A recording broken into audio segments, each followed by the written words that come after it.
किसानों को हुई फसल क्षति के मुआवजे के रूप में बिहार सरकार ने अब तक 185 करोड़ रुपए 5,61,000 किसानों के बीच में बांटे हैं। इस बाबत सूचना देते हुए सूचना सचिव अनुपम कुमार ने बताया, हमारा लक्ष्य इस विषय पर 730 करोड़ रुपए का है। वहीं उन्होंने यह भी बताया कि मुख्यमंत्री रोज जो समीक्षात्मक बैठक करते हैं, इसमें सभी जिलों से आए हुए फीडबैक को ध्यान में रखकर नई रणनीतियां तैयार करते हैं। उन्होंने कहा, अभी हमारे लिए सबसे बड़ी समस्या बाहर से आ रहे प्रवासी कामगारों को जल्द से जल्द लाने की है, क्योंकि इसमें जितनी देरी होगी हमारे लिए चुनौतियां इतनी कठिन होती चली जाएंगी। वर्तमान में जो कोरोना संक्रमण के कारण स्थिति है, उसकी समीक्षा लगातार माननीय मुख्यमंत्री के द्वारा की जा रही है।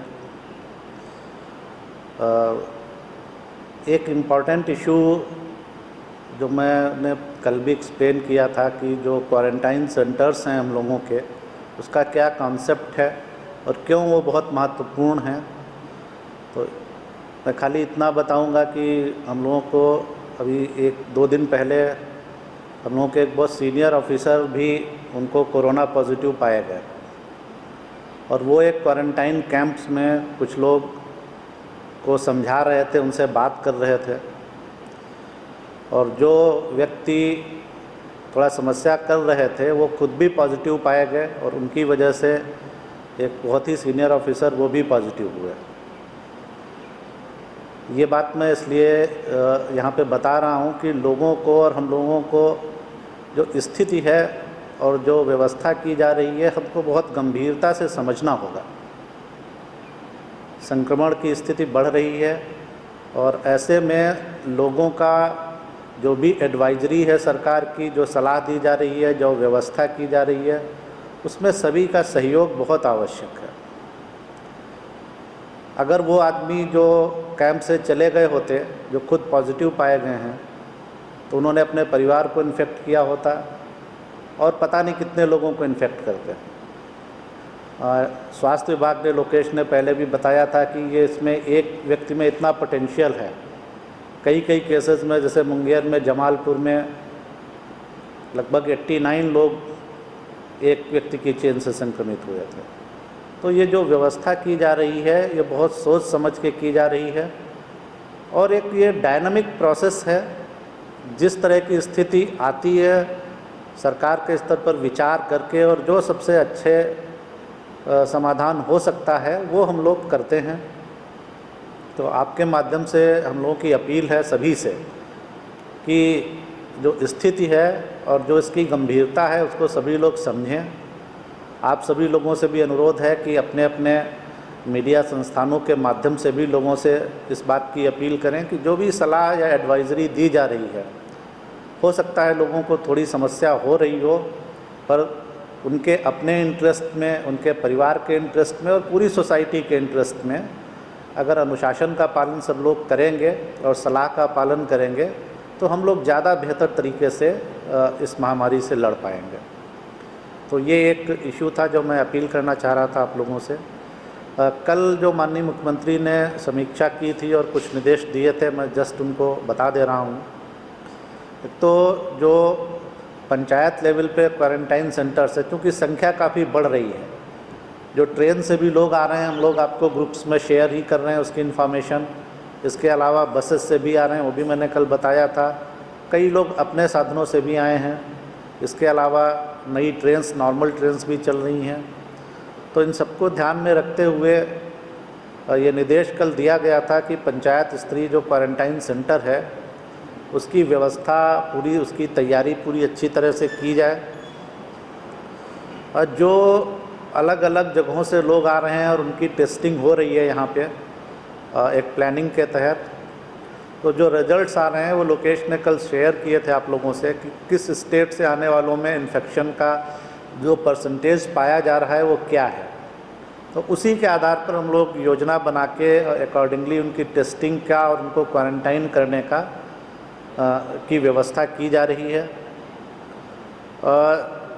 सरकार का ये स्पष्ट मानना है कि जो लोग भी आना चाहते हैं हम लोग उनको जल्दी से जल्दी लाएं, और इसलिए कल भी मैंने बताया था कि लगभग 34 ट्रेन्स आने वाली थी।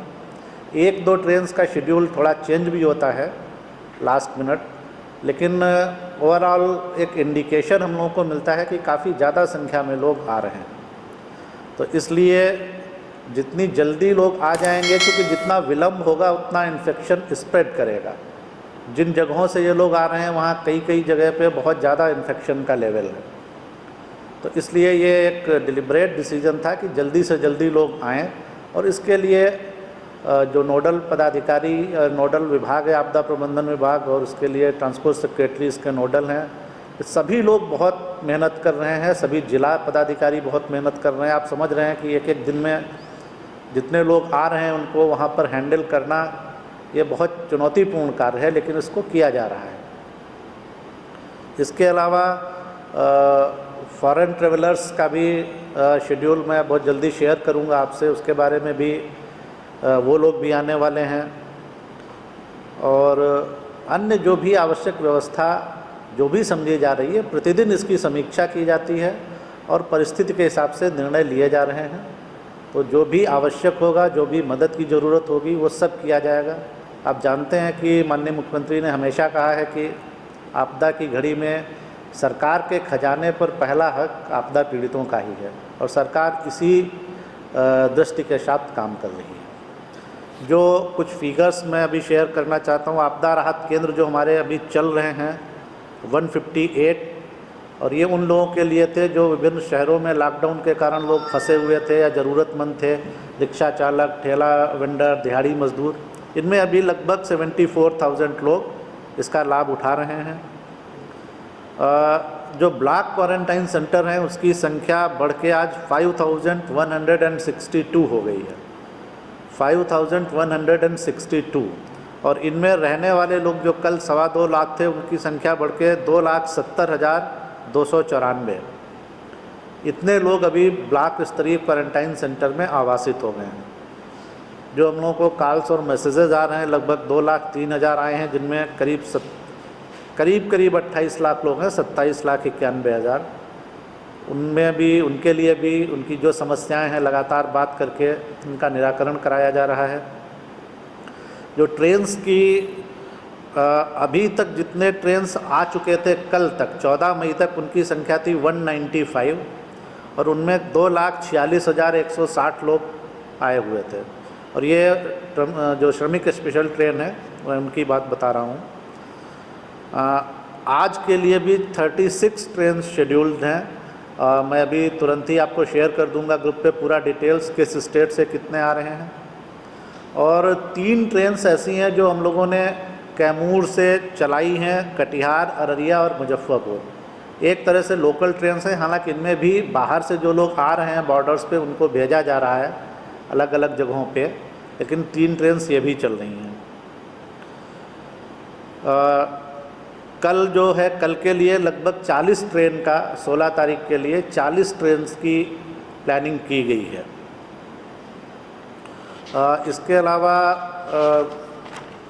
एक और केवल इम्पॉर्टेंट फिगर बता देता हूँ कि जो फसल क्षति हुई थी उसके लिए जो कृषि इनपुट अनुदान दिया जाना था, लगभग 730 करोड़ रुपए सैंक्शन किए गए थे। उसके अंतर्गत विभिन्न चरणों में अभी तक 5,61,000 किसानों के खाते में कृषि इनपुट अनुदान की राशि दे दी गई है, जिसका अमाउंट लगभग 185 करोड़ से थोड़ा ज़्यादा है। 185 करोड़ 12 लाख का अमाउंट 5,61,000 किसानों के खाते में दे दिया गया है, और अब इसमें काफ़ी गति आ गई है, बहुत तेज़ी से राशि ट्रांसफ़र हो गई है। लेटेस्ट खबरों के लिए देखते रहिए MUZ न्यूज़, और ताज़ा अपडेट पाने के लिए चैनल सब्सक्राइब करना ना भूलें।